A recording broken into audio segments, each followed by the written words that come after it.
Hello, नमस्कार बेटा, good morning. अब अध्याय शुरू करते हैं बेटा। परसों जो हमने पढ़ा था अध्याय 5 चल रहा है अपना।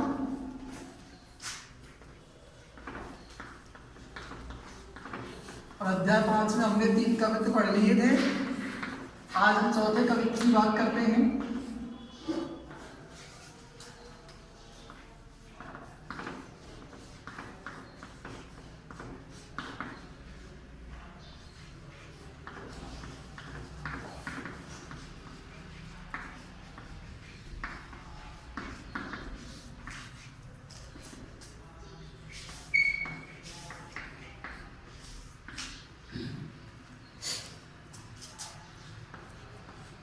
चौथा कवित्व पढ़ेंगे आज हम। देखिए,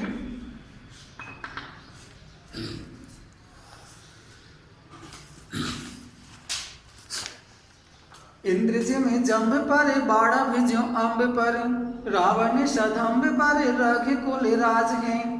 पौनी बारी बाह पर शंभु रति नाह पर, ज्यो सहस्र बाहु पर राम द्विज राज है। दावाद्रों में दंड पर चीता मृग झुंड पर, भूषण पितुंड पर जैसे मृग राज है। तेज तम अंश पर कानिज में कंस पर, यु मलिक्ष वंश पर शेर से विराज है। तो यहाँ पे कवि भूषण ने शिवाजी महाराज की तुलना किस किस से की है वो बता रहे हैं। यहाँ पे देखो, इंद्र जी में जम्ब पर, जिम माने जैसे, जिम का अर्थ क्या होगा? जैसे।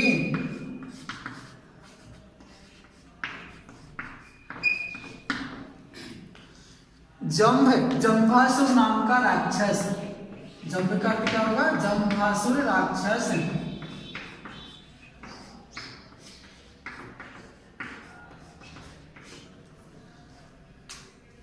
बाढ़व जो अम्ब पर, बाढ़व, बाढ़व का होता है बड़वाग्नि। बड़वाग्नि, बड़वाग्नि अर्थात समुद्र में लगने वाली आग, उसे कहते हैं बड़वाग्नि। समुद्र में लगने वाली आग। देखो, 3 प्रकार की आग होती है, जठराग्नि, बड़वाग्नि और दावाग्नि। बड़वाग्नि समुद्र में लगने वाली आग, दावाग्नि जंगल में लगने वाली आग और जठराग्नि पेट में लगने वाली आग। 3 प्रकार की आग होती है। तो बड़वाग्नि मान होती है समुद्र में लगने वाली आग। अम्ब, अम्ब मान होता है जल। अम्ब का अर्थ क्या होगा? जल। बाढ़ जो अम्ब पर, रावण सदम्ब, सदम्ब मान होता है घमंडी। सदम्ब का अर्थ क्या होगा? घमंडी।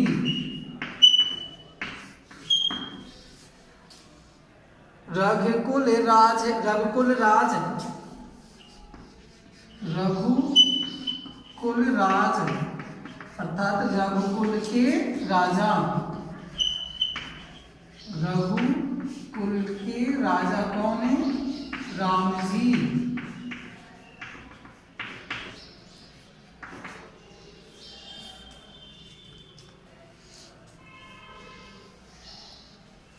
पौन बारी वाह पर, पौन, पौन का अर्थ होगा हवा या वायु कह दो। पौन का अर्थ क्या होगा? हवा या वायु। बारी वहां, बारी वहां। देखो, बारी मान होता है जल और वाह मान होता है बहाने वाले, अर्थात जल को ढोने वाले कौन होते हैं? बादल। तो बारी वाह का अर्थ क्या होगा? बादल। पर शंभु रति नाहि पर, शंभु, शंभु का अर्थ होगा शिव, भगवान शिव। रति नाहा, रति नहा, देखो रति नहा, नहा मान होता है पति बेटा।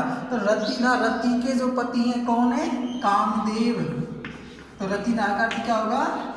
कामदेव।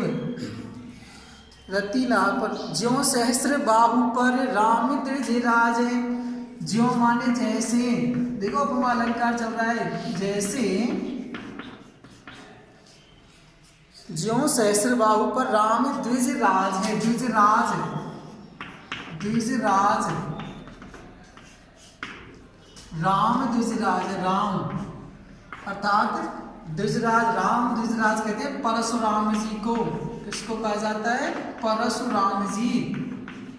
द्विज माने ब्राह्मण, ब्राह्मणों के जो श्रोमणी राजा है वो कौन है? परशुराम जी। दावाद्रों में दंड पर चीता मृग झुंड पर, दावा, दावाग्नि, दावा का अर्थ क्या है? दावाग्नि, दावाग्नि होती है जंगल में लगने वाली आग, जंगल में लगने वाली आग, दावाग्नि, जंगल में लगने वाली आग। द्रुमदंड, द्रुमदंड कहते हैं वृक्ष, द्रुमदंड वृक्ष, वृक्ष। चीता मृग झुंड पर, मृग झुंड मृगों का समूह, क्या है?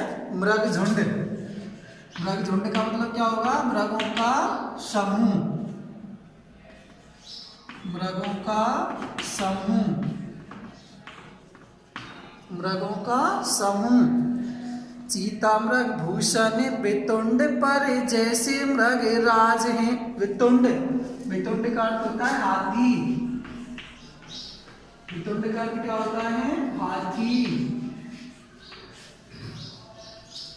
मृगराज का अर्थ होता है सिंह, मृगराज अर्थात मृगों का जो राजा है, मृगों का राजा कौन होता है? सिंह, शेर। तेज तम अंश पर कानिज में कंस पर, तम माने अंधकार, तम का अर्थ क्या होता है? अंधकार। अंश माने किरणें, अंश का अर्थ क्या होगा? किरणें। तेज तम अंश, तेज माने प्रकाश, तेज का अर्थ क्या होगा? प्रकाश। तेज तम अंश पर कान्ह में कंस पर, कान्ह मान होता है कृष्ण, कान्ह का अर्थ क्या होगा? कृष्ण। कंस पर कान्ह में, जैसे कंस माने कंस पर। यो मलेक्ष वंश पर शेर से विराज, मलेक्ष माने कहते हैं मुगल, मलेक्ष, मलेक्ष का अर्थ क्या होगा? मुगल। मुगल वंश पर शेर शिवराज है, अर्थात शिवराज शिवाजी महाराज का ही अधिकार है। देखो कठिन शब्दार्थ मैंने आपको बता दी। इंद्रजी में जंब पर बाड़ा भेजो अम्ब पर, भूषण कवि कहते हैं कि जिस प्रकार से इंद्र का अधिकार जंबासुर नाम के राक्षस पर था, अर्थात इंद्र ने जंबासुर नाम के राक्षस को मार दिया, बाढ़ जो अम्ब पर, और बड़वाग्नि का अधिकार जैसे जल समुद्र के जल पर होता है। रावण सधम्ब पर रघुकुल राज, और घमंडी अहंकारी दुष्ट रावण पर रघुकुल राज है, रामचंद्र जी का अधिकार है। अर्थात भगवान राम ने दुष्ट पापी रावण को मार दिया था, उसको अधर्मी रावण को मार करके धर्म की स्थापना की थी। पौनी बारी वाह पर, और पौन माने वायु, और हवा का अधिकार किस पर? बादलों पर है, क्योंकि हवा बादलों को चाहे जिधर उधर ले जा सकती है, इसलिए बादलों पर हवा का अधिकार है। शंभु रति नाहि पर, और भगवान शिव का अधिकार रति नाह अर्थात रति के पति कामदेव पर है, अर्थात भगवान शिव ने कामदेव को भस्म कर दिया था, तो इसलिए कामदेव पर भगवान शिव का अधिकार है। जो सहस्रबाहु पर राम ध्वजराज है, और जो सहस्रबाहु राजा था, जिसको कृतवीर्य राजा, कृतवीर्य नाम के जो राजा थे उनको कृतवीर्य नाम से भी जाना जाता है। सहस्रबाहु नाम का जो राजा था उस पर परशुराम जी महाराज का अधिकार है, अर्थात परशुराम जी महाराज ने क्षत्रियों को, पृथ्वी को क्षत्रियों से विलीन कर दिया था, तो ऐसे ही उनमें ये क्षत्रिय राजा थे सहस्रबाहु, उनको मार करके उन पर अपना अधिकार दिया है। दावाद्रों में दंड पर, चीता मृग झुंड पर, और वृक्षों के समूह पर दावाग्नि का अधिकार है। दावाग्नि होती है जंगल की आग, अर्थात जो जंगल में लगने वाली जो आग है उस पर, वृक्षों पर उसका अधिकार है। चीता मृग झुंड पर, और जो मृगों का समूह होता है उस मृगों के समूह पर चीते का अधिकार है। भूषण बेतुंड पर, जैसे मृग राज है। कवि भूषण कहते हैं कि जो बेतुंड हाथी होते हैं, हाथियों के समूह पर, हाथियों के झुंड पर शेर का अधिकार है, क्योंकि सिंह जंगल का राजा होता है, शक्तिशाली होता है, और वह विशाल हाथी को भी अपने नियंत्रण में कर लेता है। इसलिए मृगों के, उस हाथियों के समूह पर शेर का अधिकार होता है। तेज तम अंश पर, कानिज में कंस पर, अर्थात तेज तम अंश पर सूर्य की किरणों का अधिकार, अर्थात प्रकाश का अधिकार किस पर? तम, अंधकार पर होता है। अर्थात जहाँ जहाँ प्रकाश फैलता है वहाँ वहाँ अंधकार पूर्णतः समाप्त हो जाता है। कानिज में कंस पर, और कंस पर भगवान कृष्ण का अधिकार है। ऐसे कंस दुराचारी राक्षसी आतताई को मार करके भगवान कृष्ण ने धर्म की स्थापना की थी, तो कृष्ण का कंस पर अधिकार है। यो मलेच्छ वंश पर शेर से विराज है। उसी प्रकार है शिवाजी महाराज उस मुगल वंश पर, उस मलेच्छ वंश पर आपका ही अधिकार है, अर्थात उस मुगल वंश पर आप ही अपना अधिकार रखते हो। देखो इसमें उपमा अलंकार चल रहा है। कौन सा उपमा अलंकार चल रहा है? इसमें बहुत ज्यादा पद में उपमा अलंकार का प्रयोग हुआ है।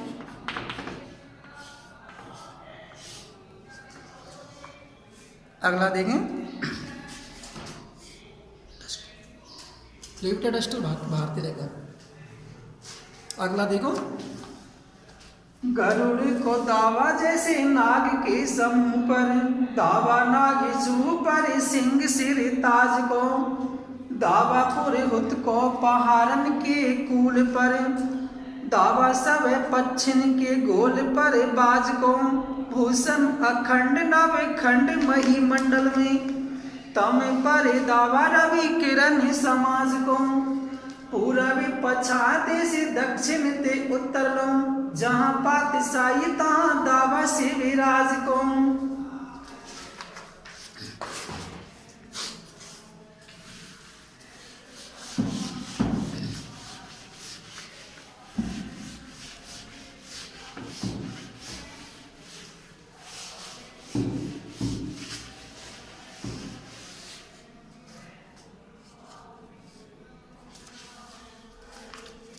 गरुड़ को दावा, दावा होता है बेटा अधिकार, दावा का अर्थ क्या होगा? अधिकार।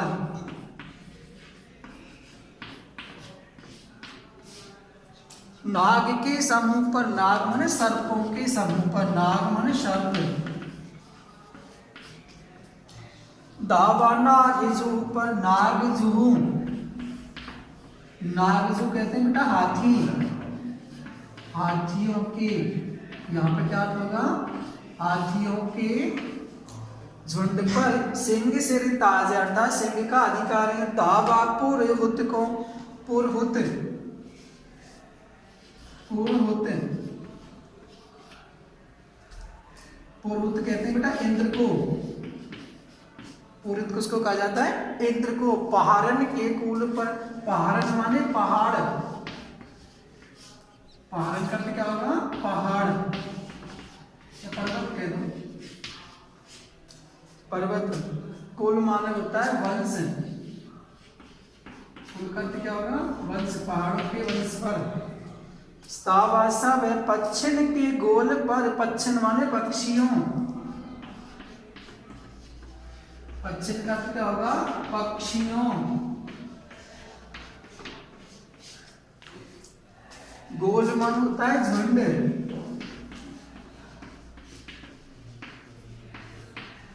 गोल का अर्थ क्या होगा? झुंड। भूषण अखंड नव खंड, अखंड, नव खंड माने नौ खंडों वाली, नव खंड का अर्थ है नौ खंडों वाली। 9 खंडों वाली भूतल महीमंडल, मही माने पृथ्वी मंडल पर, महीमंडल माने पृथ्वी मंडल पर, 9 खंडों वाली पृथ्वी पर कर दो आप यहाँ पे। अखंड होता है जिसके खंड ना हो, अखंड जिसके खंड ना हो।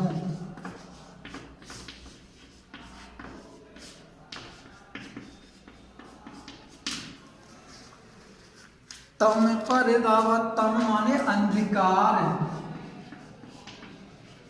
तम का अर्थ क्या होता है? अंधकार।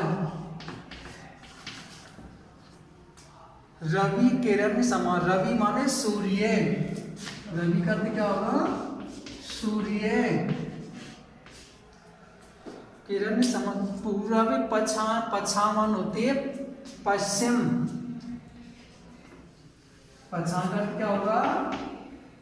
पश्चिम।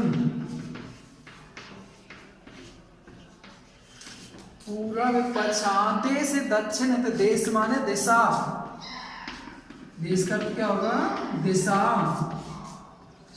ते उत्तर लौं, लौं होता है तक, देखो ब्रज भाषा का शब्द है, बिल्कुल समझ, ब्रज भाषा आई है तक, लौं जो सो तो ब्रज भाषा के शब्द होते हैं। जहां पातशाही तहां दावा से, जहां पातशाही मान होती है बादशाहत, पातशाही का क्या होगा? बादशाहत, बादशाहत। दावा से विराज को, दावा माने अधिकार या आधिपत्य, अधिकार। शिवराज माने शिवाजी महाराज, शिवराज का शिवाजी महाराज, शिवाजी का।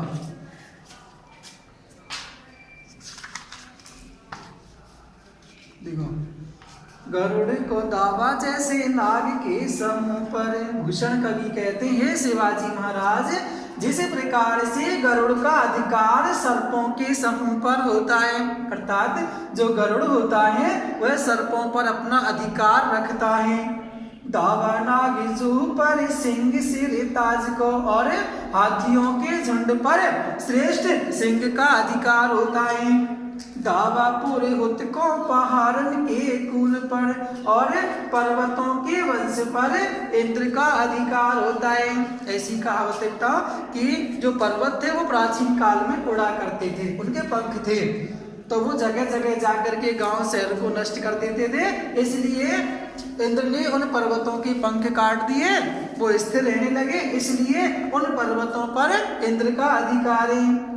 दावा सब पक्षिन के गोल पर बाज का, और जो पक्षियों के समूह में, पक्षियों का जो झुंड होता है उस पर बाज का अधिकार होता है।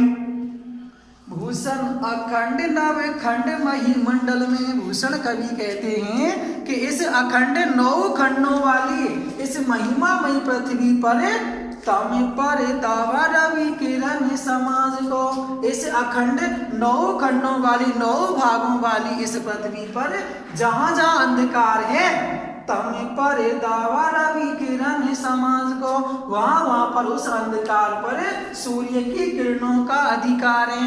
अर्थात जहां जहां इस 9 खंडों वाली पृथ्वी पर अंधकार छाया हुआ है, वहां वहां पर जहां तक सूर्य की किरणें पहुंच रही हैं, वहां पर वो उस अंधकार को पूर्णतः समाप्त कर देती हैं।